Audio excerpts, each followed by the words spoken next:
It is finally race week again. Formula 1 is here, Formula 2 is here, Formula 1 Academy. I'm not gonna watch it, but it's here. And we're gonna race at probably my least favorite circuit in the United States, but don't let that discourage you because we have a great track record here. We won last year's race with Oscar, and the sprint with Lando, and the year before with Lando, so I have hope that this could actually be a good weekend for us, even though I am a very pessimistic fan most of the time and I have no hope whatsoever. But yeah, it seems like McLaren has a decent car. According to Andrea Stella, it could be a completely new car. And also with the regulation changes, we might actually see something good from McLaren. I really don't know. It's always very difficult to predict these type of things, especially after such a long break. But let's see what I think is going to happen this weekend. First of all, what I can tell you that is going to happen is watchalongs. I'm going to watch along with sprint quali, the sprint, the qualifying, the race, Formula 2 sprint, Formula 2 main race, and potentially Formula 2 qualifying. I'm not entirely sure about that yet, but I will do all these watch-alongs on this channel. So if you're interested in that, subscribe to the channel to watch me react to all of it. Because I have the feeling that I'm going to have a lot of reactions, whether they're good or bad. So, you might be in for something. So because there are a lot of changes, and also in regards to the regulations, which by the way, I made a little video about that if you want to see my thoughts on what I think the regulations are going to be like now. I still think that Mercedes is going to be at the front, at least when we come to sprint qualifying. So I think that Kimi Antonelli will probably take pole. But I do think both my boys, Oscar and Lando, could be in the top three with him.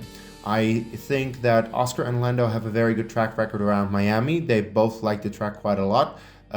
So I think we could be up there in the top three. And I would not be surprised if one of us takes pole. So that would be awesome. I'd love to see that. And then for the sprint, I'm just gonna say it. I don't wanna, but I'm just gonna say it. Oscar's gonna win the sprint. I am going on vibes and nothing else than this is what I think could happen. But I really think Oscar has a good chance of winning the sprint on Saturday.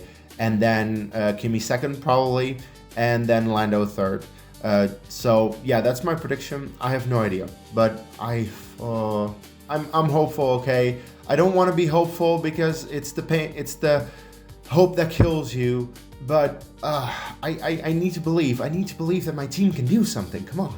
Also, for a bit of a bold prediction, I think that Alpine is going to do bits. I think Alpine is going to score points in both the sprint and the main race. I think Gasly has looked really strong so far, and I think he's going to be able to also show that this weekend. And I think Colapinto might actually get some points. And on the flip side, I think Red Bull is going to struggle even more than they already have. I think Max and Hadjar might actually be out of qualifying by the time we get to Q3, maybe even Q2. I think Red Bull is on a downward trajectory, and all this buzz around Max leaving the sport I don't think is good, so I think he's going to have a very tough weekend.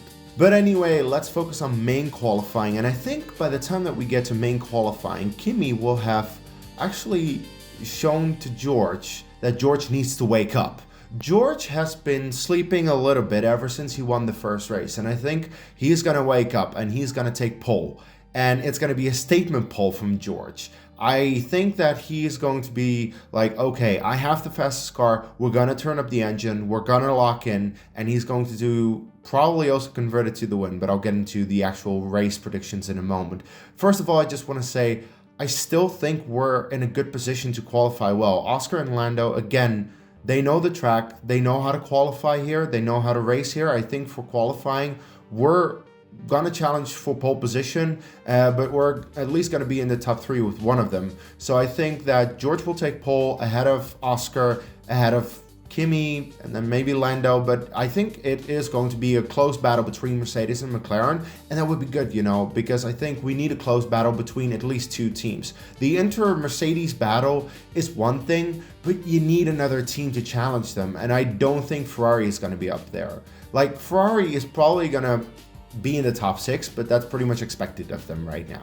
And then for the main race, I think George is going to convert his pole because he is going to lock in. He's going to realize, wait, I need to wake up and I think he's going to make a statement, win here, and then we go into the next couple of races with him probably going to do pits. But also we need to consider there's a chance of rain on Sunday, which for Miami, we have actually seen that. Like last year in the sprint, we saw some rain. And this year, I think we might get some rain on Sunday. But you know, when there's rain, there's an unpredictability where I'm just curious, like, who's going to be the rain master? Because actually, George is good in the rain, Lando's good in the rain, Oscar's good in the rain, and Kimi is good in the rain. So all of them, and even Lewis is good in the rain. So in that regard, it's going to be a very interesting top 5 battle potentially to see who can do best in rainy conditions if it does rain. And if it doesn't rain, I still think we could have a close battle between McLaren and Mercedes at the front. And I really hope that, of course, my drivers will pull through. But I do think that out of the 4 drivers that I've mentioned, that I've been talking about, I think George is going to be the one to win. Then I'll go Lando second, and I'll go with Kimi third, with Oscar just missing out on the main podium. But I can really see it go anyway, and I think that's exciting. I think it's an exciting prospect, and despite the fact that Miami is not my favorite track, I do think we have an exciting weekend ahead of us, especially considering there are a lot of unknowns and unpredictable factors going into it. As for the home teams, Cadillac and Haas, I still think Cadillac is way off and is going to probably challenge like Aston Martin for the final spots in the field. And then Haas could do well. Behrman and Ocon are a little difficult to gauge at the moment. I'm not sure if Behrman is fully recovered from his crash in Suzuka, and Ocon has always been a very inconsistent driver. Sometimes he locks in and he has a great result, and other times he's just absolutely nowhere and he gets like 30 seconds worth of penalties. So it's very difficult to say what Haas will do. They could get a good result. Would be cool actually, because you know, it would be nice for Haas to get a good result at their home race. But I think especially Cadillac, we should not expect anything from them. But I think that's all I can say in terms of predictions, and that's just what I think, and I think that I could be completely wrong. Come next week, I'm curious to see about that, and I will definitely do like a reactionary video if it's like all completely wrong, or if it's all completely right. That would be cool, right? But I wonder, what are your predictions? And please let me know your predictions right now. Let me know in the comments. Any comments that I get, I will shout out on my watch-alongs if they come true or not. We'll talk about them, you know, I need something to talk about. So let me know what your predictions are for this weekend's Miami Grand Prix and the sprint, because there are a lot of things going on. I will say I'm not going to do predictions for Formula 2 because Formula 2 is about as unpredictable as anything. So that is, I'm not touching that with a 10-foot pole, but I'm going to be watching it. So again, I will be live this weekend for pretty much all the competitive sessions for Formula 2 and Formula 1. So tune into those watch-alongs if you're interested to see my reactions. Because you know what the thing is, I go into this weekend hoping that we can get a good result, and if it all goes to shit, I'm going to be so mad about it. So I think that could be a good reaction either way, so tune into that. Anyway, that's the end of the video. Please leave a like on it if you did, and subscribe to the channel for more Formula 1 content. And until my next video, take care.